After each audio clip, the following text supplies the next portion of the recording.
This is all you have to do.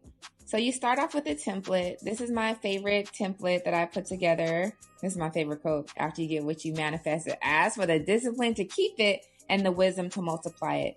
So all you have to do is go to your apps, look for bulk create, upload that CSV file for Canva. Here you go. The code to your text. So I did the right click. I am on a Mac, so you know how to right click connect data. Boom, right? You can make this bigger, smaller, depending on what you're looking for.